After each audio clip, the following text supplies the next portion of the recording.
Live. Mm. Good evening, friends. Welcome to the Facebook Live challenge by the Anesthetist Society. And since now pandemic is almost over, we all have got our vaccines, and almost not all have got, but almost everybody in queue for the vaccines, and the work is pretty much regular now in as that of pre-pandemic. So today we will discuss a very important topic, that is patient consent, facts and myths. Now, this is a very important topic in terms of uh, medical legal issues we are facing these days. And today we have Dr. Vidit Gupta sir, who has done his anesthesia and MBA. He is not only a consultant anesthetist but also an administrator. Nobody else is better than him to share the thoughts on patient consents, facts, and myths. Over to you, Vineet, sir. Thank you very much, Nilesh. Good evening, friends. First of all, I would like to say something about the technical glitches which is possible today because of some net issues in Delhi and NCR. So if you find that there is some time lag or slide is not moving or something like that, friends, we can't help that situation. But let's start and let's hope that internet help us to do this job fluently. If you feel any difficulty, just ping Nilesh and he will let me know, because I will not be able to see any comment or that, because I can see only one window, that is mine. So let's start this topic: patient consent, facts and myths. So the introductory slide is there is a man standing in front of waterfall and there is a rainbow. The person standing is a doctor. The waterfall and water around are the adversity she or he is facing regularly in her or his professional life. The rainbow is an illusion of what she or he knows is the best to them. Then getting wet, uh, you can understand it why wrongly affected with the practice is the reality of the whole process. And the raincoat is the diligent professional training, qualification, patient care, and documentation. And minded documentation is never completed, or you can say it's all useless if you have not consented. A patient is not has not consented for the process. So issues in patient consents, patient rights, and doctor's duty. There is one difference between other kind of presentation like on medical clinical topics or anesthesia topics and this topic. Since this topic is related with law and rules and regulation, I have to be particular about every word. So you might feel that I am reading every word, but mind it, every word is important. And if you miss one word, well, it makes the consent invalid. So the patient's rights and doctor duty, every patient has a right to full information in comprehensible, non-medical terms concerning his diagnosis, treatment and prognosis, as well as alternative possible complications and risk involved. So these all conditions should be fulfilled if we are writing or if we are taking a consent on a pre-printed consent form.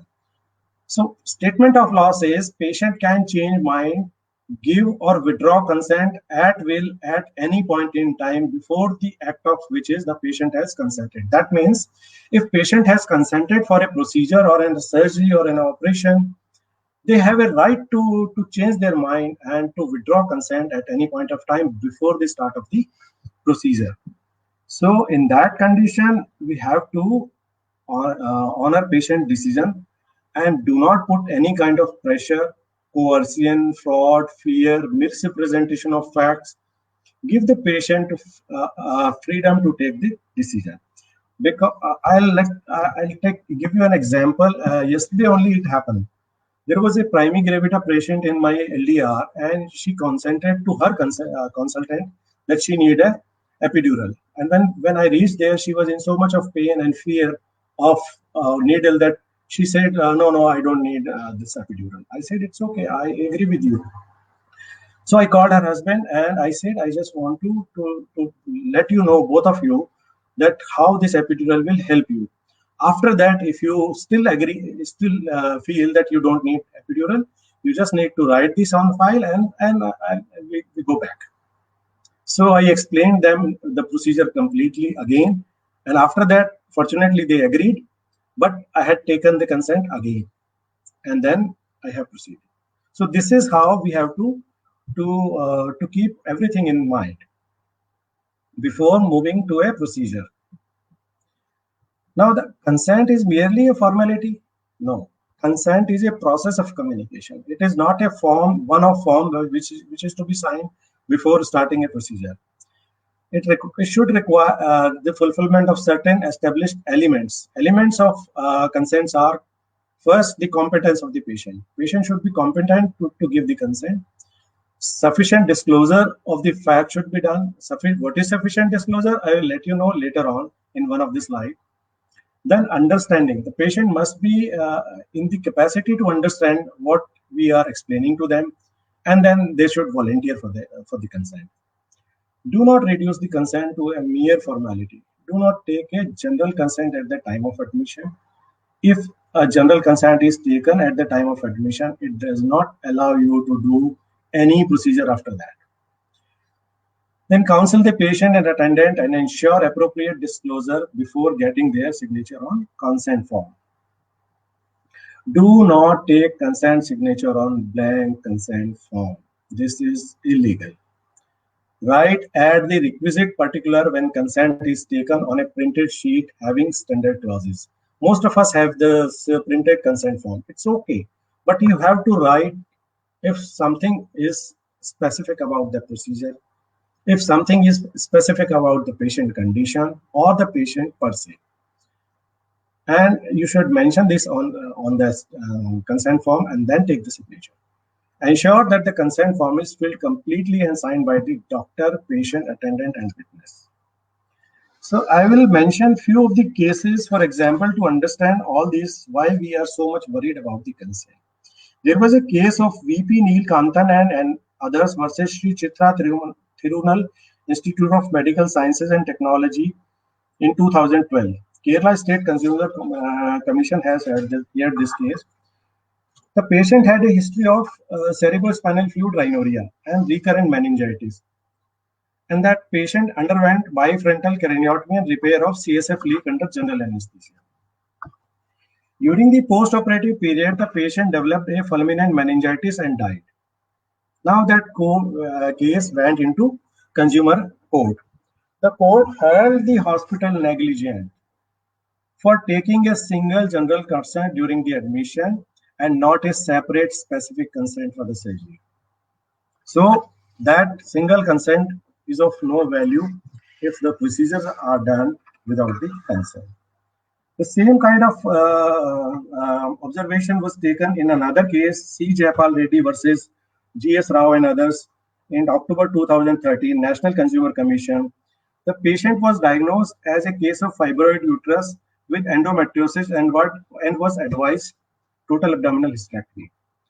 The gynecologist performed total abdominal hysterectomy with BSO with adenolysis. BSO means bilateral salpingo-oophorectomy.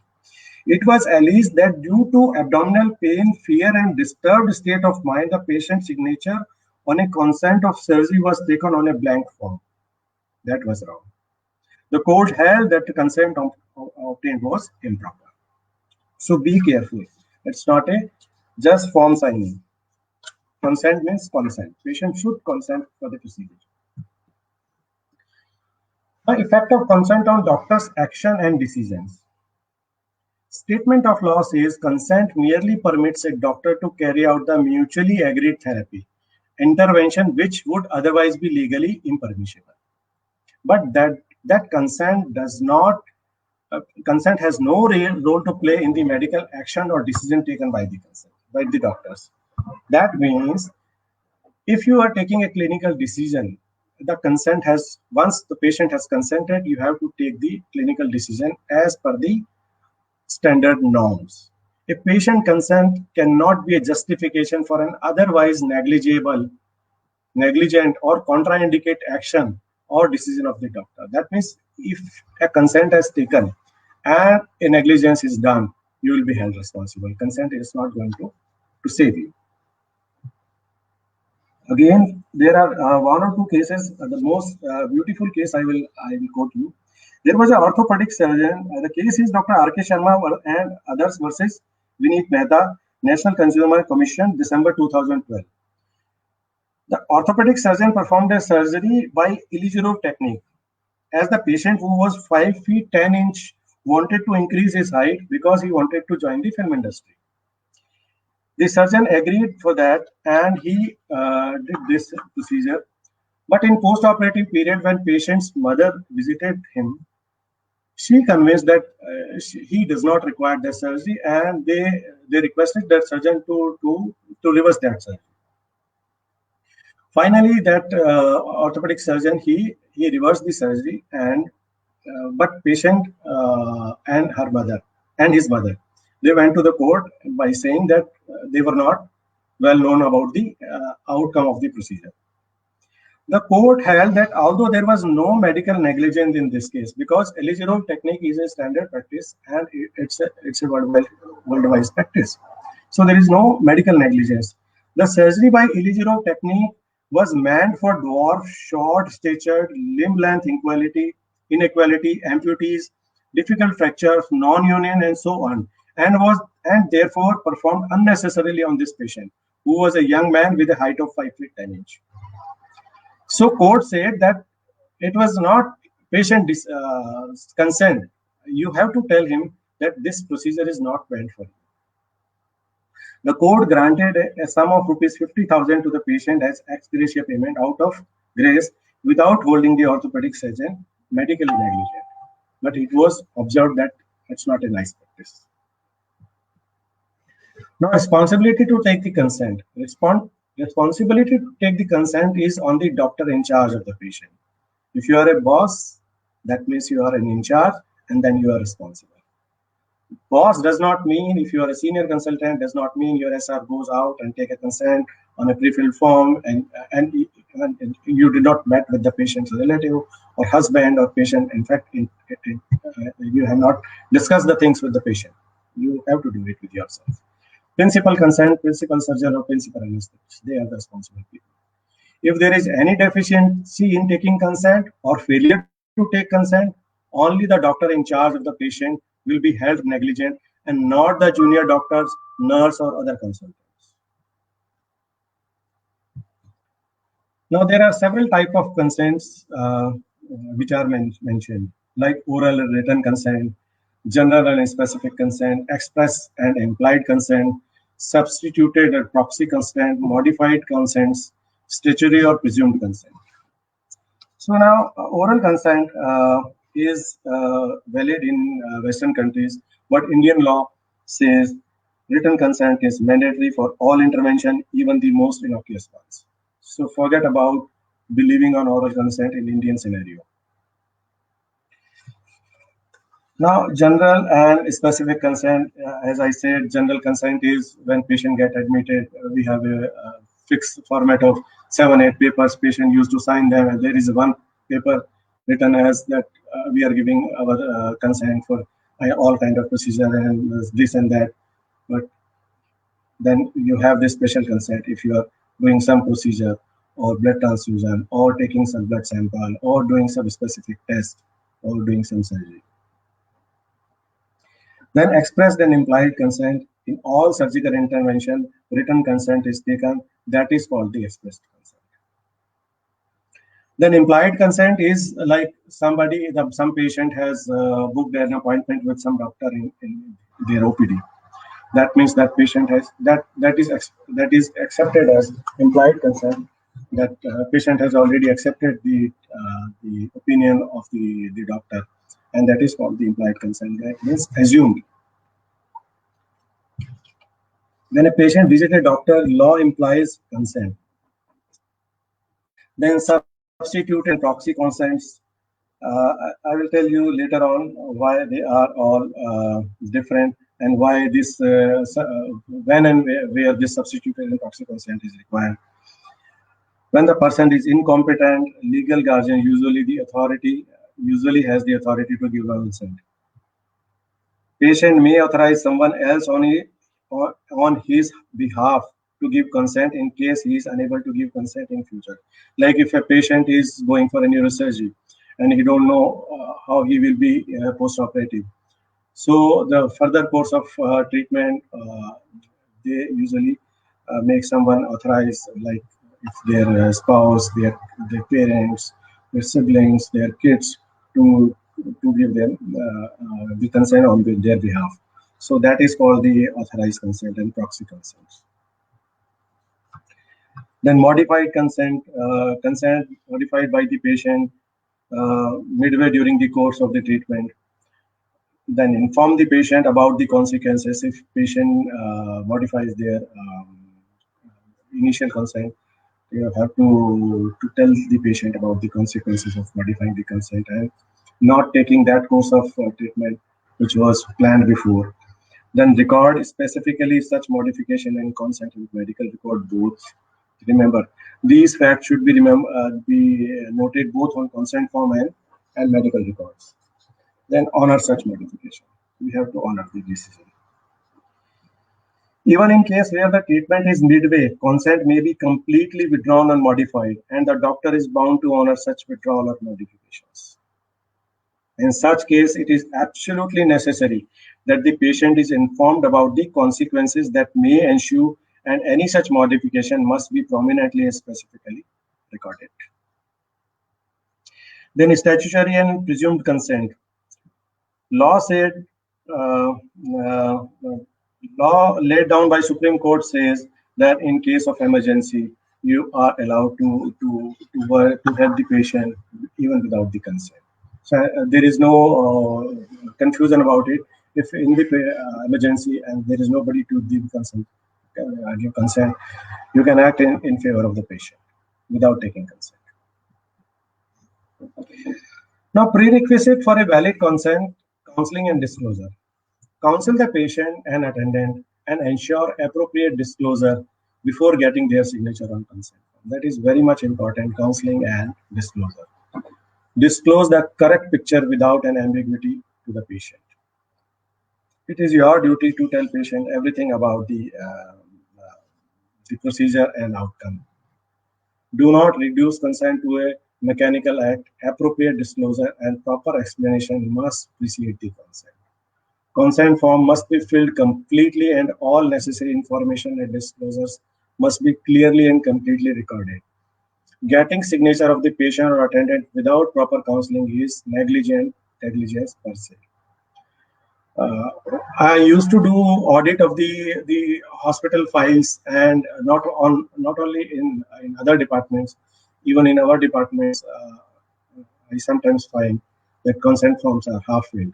Like you have not written their patient registration number, patient age is not written, patient's name is written very badly, you cannot read it, and procedure is not written. You have not ticked whether it is general anesthesia or spinal anesthesia. So that is all required. You have to fill each and every part of the consent form. Then only it becomes valid. Then effective tools of the counseling. So to counsel the patient, you can use picture, photos, diagrams, figures, handwritten notes. Then informative brochures. They have a very good role and they have a legal role. Booklets outlining the risk, prognosis, and advantages of the proposed therapy interventions. Keep a few prepared and ready, especially for the common therapies and interventions. You can serve those booklets to the patient if you think that that patient may land up for that procedure. They can read it, and before taking that patient for the procedure and before taking a consent, take a signature on that leaflet also, so that we can say that they know each and everything about the procedure. The following protocol should be followed. Give a copy to the patient during pre-consent counseling. Take signature of the patient on a copy or the original one and annex it with the consent. Number serially the printed consent form must be numbered 1. Record this fact in the consent. Take the help of modern technology as customized software and internet counseling. There is one more case to be mentioned for this particular purpose. There was a case of late baby Ankita Kapoor versus Christian Medical College in 2010, National Consumer Commission. The patient was an 8.5-year-old girl who was diagnosed to be suffering from beta thalassemia. Bone marrow transplant was carried out, and on the 10th day of the admission, the patient suffered complication and died on 28th day of the transplant. The court took cognizance of the hospital defense that complications associated with bone marrow transplant was very clearly conveyed to the patient and or their families, and a printed literature was also provided explaining all the complications. So court gave complete relief to the hospital. That is how these pre-printed materials during the counseling are very important. Then comes the element of disclosure. So disclosure to the patient before taking consent, they are nature of the procedure itself, purpose why we are doing it, benefits and effects of therapy and intervention, therapeutic alternative if at all available, what are other options available, doctor-specific information. This is doctor-specific information is very much particular in Western countries. But it's good time that we should also accept this reality, and we should tell about ourselves also during taking consent that how many procedures we have done, how experienced we are with this kind of procedures or interventions. Then risk and benefit of the procedure and adverse consequences of refusing the treatment. Bare minimum requirement for a legal consent include disclosure about nature and procedure of the treatment, its purpose, benefits and effects. Alternative, if any available, and outline of the substantial risk. Too much information can be harmful, and too little of it may be simply illegal. So usually it happens when you over-explain the procedure, patient usually get afraid and they used to actually refuse the procedure. So we have to empathize with the patient during the explanation, and we have to tell them, we have to ensure about the safety also at the same time, but tell them what is more important. Then comes the doctor-specific information. The patient consent to treatment by a particular doctor, and hence doctor-specific information must also be disclosed. Who is the doctor under whom the patient is to be treated, or who is the surgeon who would be performing the procedure or surgery, or who would be the accompanying anesthetist. In Western countries, a doctor is bound to disclose how many times he or she has performed the particular procedure, his or her success rate, pecuniary interest in the particular procedure, etc. Presently, this dictum does not find place in Indian law, but it's better if we start practicing it here also. Then risk disclosure. Disclose and explain material risk to the patient attendant without any ambiguity. Record in consent both the risk as well as the fact that the same were disclosed to the patient. Specifically disclose to the patient and record in the consent the following risk. Any risk who has the possibility of more than 10% should be explained to the patient by law. Make it a law that you have to explain it. Intervention having high failure rate or where second intervention is required, may be needed, is also to be disclosed. A rare risk if the consequences are serious are to be disclosed. So three main important points are, if the risk possibility is more than 10%, you have to disclose it. If there is chances of failure and a second procedure is required, you have to explain it. And third is, if the consequences are serious like death or paralysis, even if the chances are rare, we have to disclose it. Answer this specifically and correctly whenever a patient questions about a particular risk. Record it in consent. Out of three, even if a patient asks for something else which is a known risk factor, if patient has asked, you have to answer and record it. There was a patient, squadron leader V. Murthy and others versus T. Rupendu and others, Karnataka State Consumer Commission. Patient was a 63-year-old, had a fracture. Orthopedic surgeon performed surgery for close reduction and cancellous screw fixation. Post-discharge, screw slipped and therefore second surgery for implant removal and hemiarthroplasty was performed. Later, the patient was readmitted and debridement and lavage of his hip was done under general anesthesia. The patient's condition deteriorated. He was shifted to another hospital and he died. One of the defense of the orthopedic surgeon was that the patient was clearly told that failure rate was 30%. The risk of infection was higher as the patient was diabetic. And in the event of failure, the patient would require another surgery. All these three facts, they were already discussed and explained to the patient before doing the surgery. So the court held that there was no negligence. So this is how this risk disclosure is very much important. Do not give any false assurance to the patient. It's very common practice nowadays in marketing department. We have the 100% cure. No, sorry. There is nothing 100%. So do not give false assurance to any patient. A doctor must assure care, not cure. Giving any false assurance to the patient is per se negligence. So we have to talk to our marketing department also, in particularly in corporate hospital, because they usually do marketing material, usually by bypassing the doctors and clinicians. Just check with them what they are marketing outside for you, because they might be doing some, maybe spreading some wrong information or assuring patient wrongly. That is not done. Then exceptions to obtaining consent. There are some exceptions where we can work without taking the consent. So as a general rule, emergency is one of them.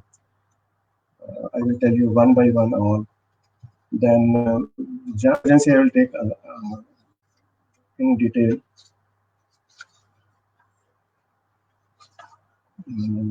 Then comes the therapeutic privilege. A doctor may not obtain a consent if the doctor has reasonable reason to believe that the patient is so anxious and prone to disturbance that the information would not be processed rationally, or that it would probably cause significant psychological harm. In all such cases, the decision to withhold any information from the patient must be made by the doctor, keeping in mind the patient interest only, nothing else.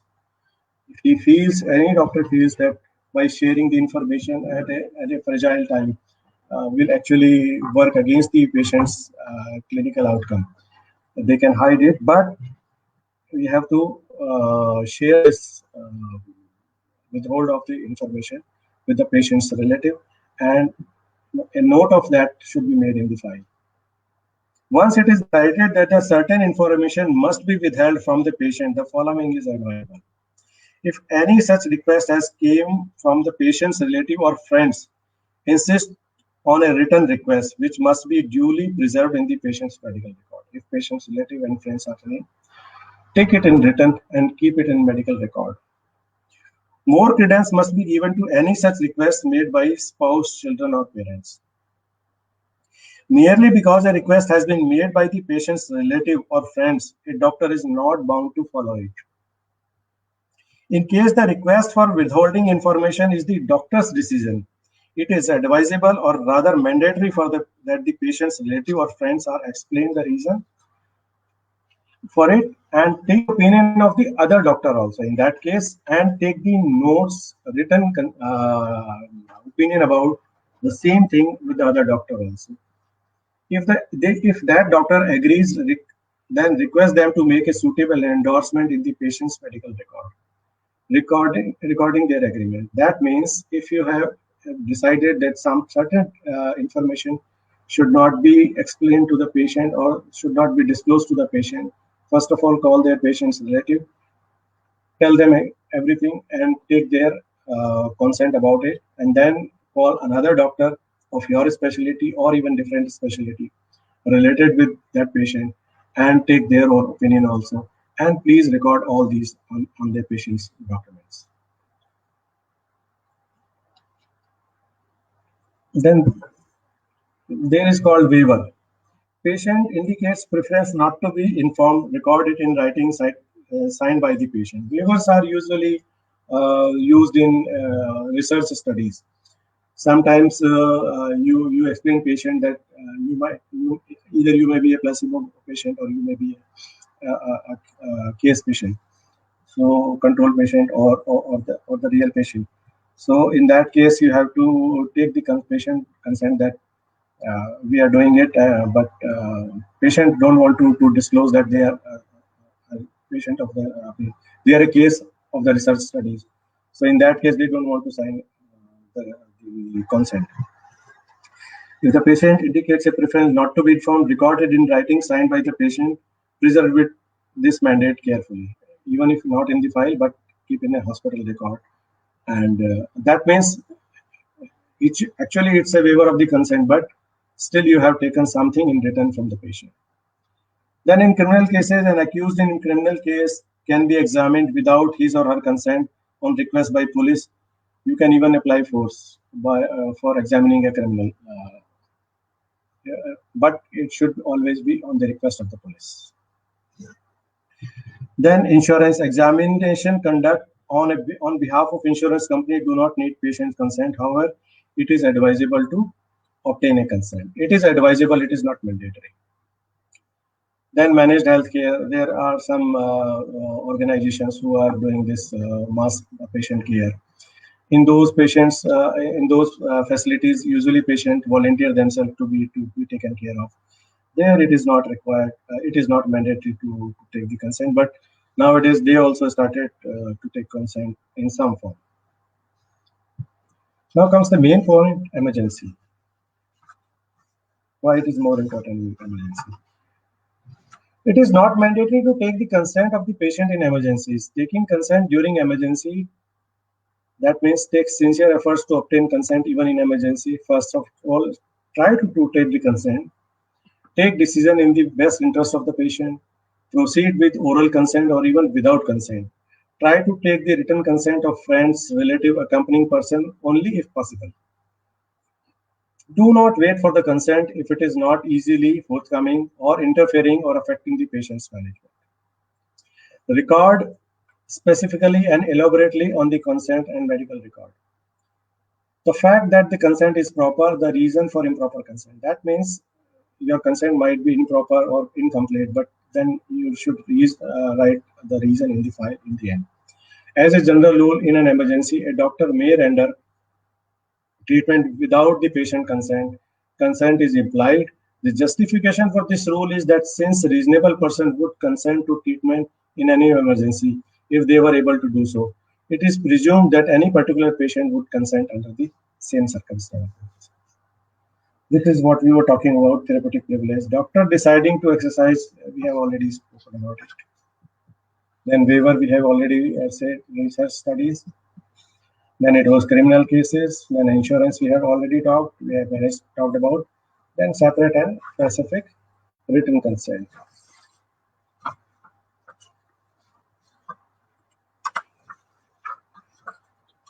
So this is about why it is needed. Take separate, specific, and written consent for even the smallest and most innocuous intervention. We have started our discussion with this one, that a general consent is different than the specific consent. For every investigation, diagnostic procedure that require intervention, each type of anesthesia intended to be used as well as the alternative that may be attempted. That means if you are going for a spinal and it failed and you convert it into GA, at least you should inform the patient that since your spinal is not working, we are going to give you general anesthesia, and the consent should be modified accordingly. Patient signature should be taken. And if you think that patient's relative are around, you can talk to them also and then go ahead. Each of the anticipated alternatives, new technique or drugs, blood transfusion if anticipated, should be recorded in consent. Now there are few situations where no need for consents. They are like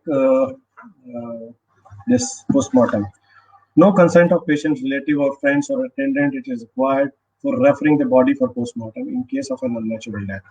If a patient has came into your in your emergency department and patient is died and you can see that there is a unnatural death, you can inform to the police and send body to the for the postmortem. And for that you don't need anybody's consent.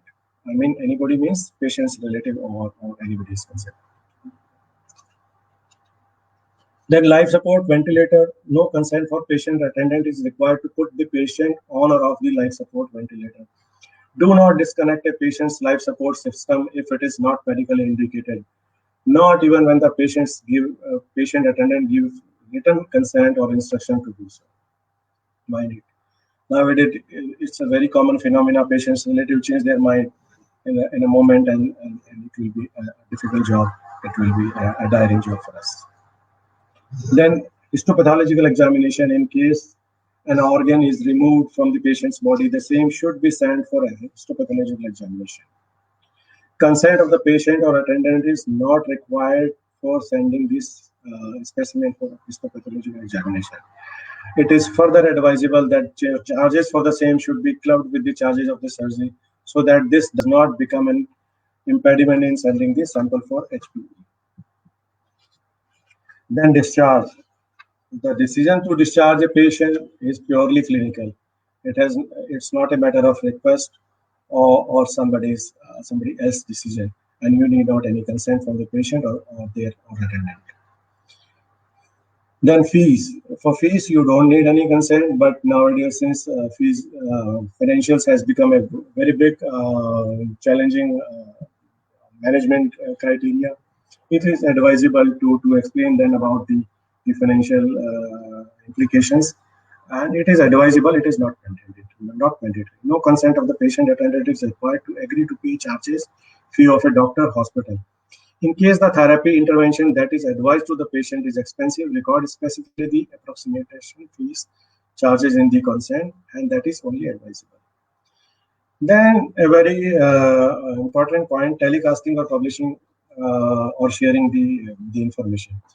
Taking written consent for telecasting, publishing, sharing patient's medical information, photographs, video of the surgery, even if the same is for educational purposes, advisable only, not mandatory. However, if the patient identity is getting disclosed, take written consent, and that is mandatory.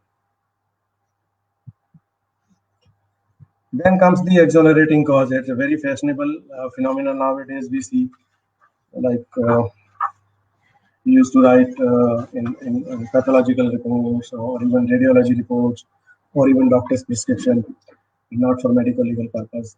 It is of no legal value. Any undertaking, declaration, consent of the patient recording that the patient has agreed not to sue the doctor or hospital is inconsequential in legal proceedings.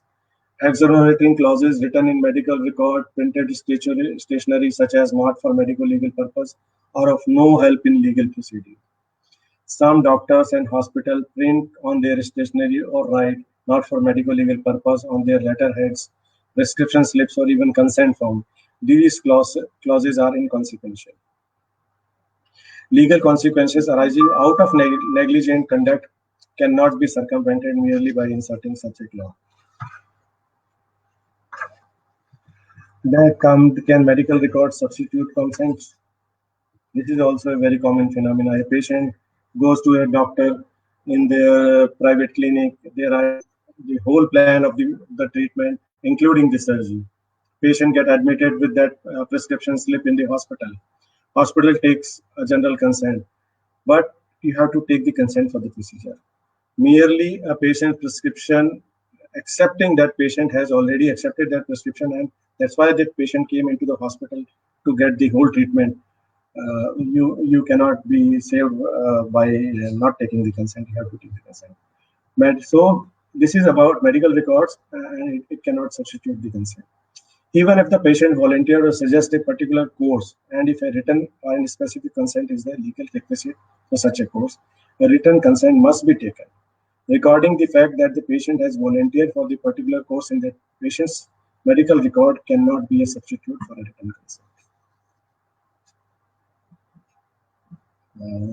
There was a case, Dr. Mohan Bhai S. Patel versus Thakkar, Baldev Bhai, Keshav Lal, and others in September 2013 National Consumer Commission. The patient had a 14-week pregnancy. Medicine for MTP were given, and the patient was discharged. Next day, the patient had complication and was again hospitalized. The gynecologist performed a laparotomy with the help of another surgeon after obtaining written consent. The patient expired on third day of the surgery. It was stated in defense that as the patient herself had volunteered for MTP and therefore no written consent was taken for the same. But a noting to this effect was made in the medical record of the patient. The court observed that the gynecologist was negligent for not taking the consent for MTP, even if the patient herself has volunteered for the same. So merely medical record cannot replace the consent. Consent is must means must. Does consent for a complicated method operate as a consent for a comparatively simpler one? No. Consent for a complicated procedure surgery does not automatically operate as a consent for a comparatively easier procedure or surgery. Separate and specific consent for each and every procedure surgery is mandatory. So again, there was a case, Srimati Saroj Chandok versus Shri Gangaram Hospital, June 2008, National Consumer Commission.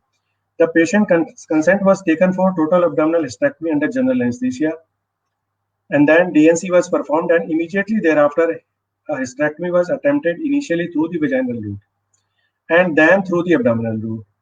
Bilateral salpingo-oophorectomy was also performed. Patient's ovaries, fallopian tubes, and left kidney was also removed.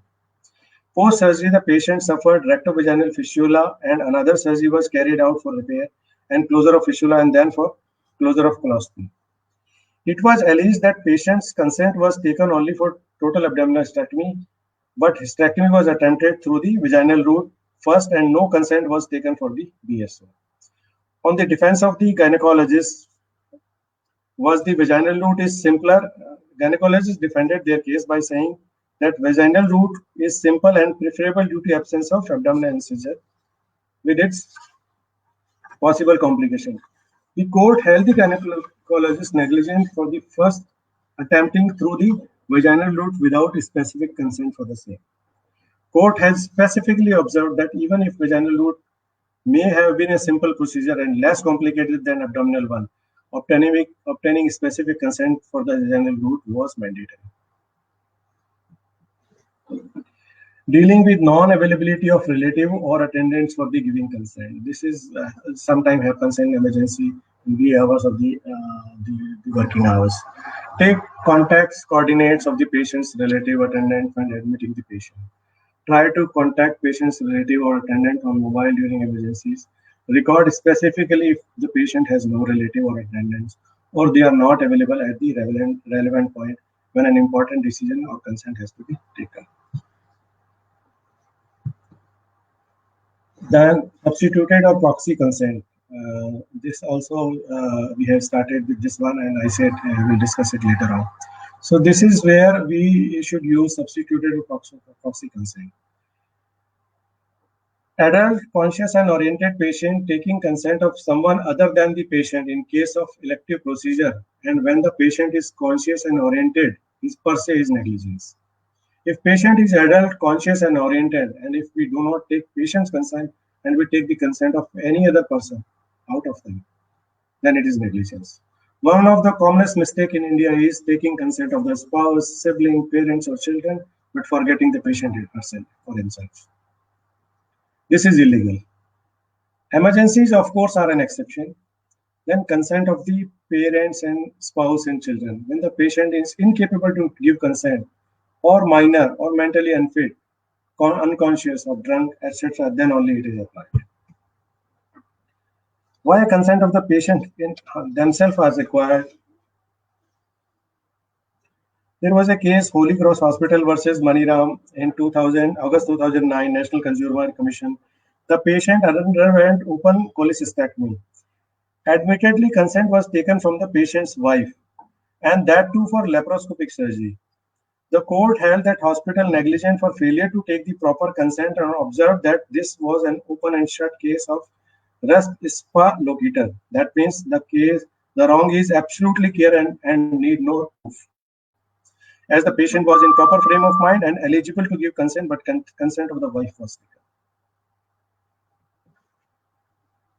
Then it is taken an incompetent patient. Law has not prescribed any particular hierarchy among relatives for taking or giving consent, but legal guardians of an incompetent person are father then mother in case of a minor, close blood relatives like spouse, parents, siblings, children, other relatives, friends, even persons accompanying the patient, especially in case of unconscious emergency patient or patient under influence of alcohol or drugs.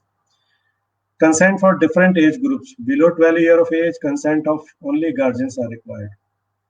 Between 12 to 18 year, consent of both guardian and patient is required. And above 18 year, consent of only patient is required. If there is a dispute between the two parents, then consent from anyone is valid.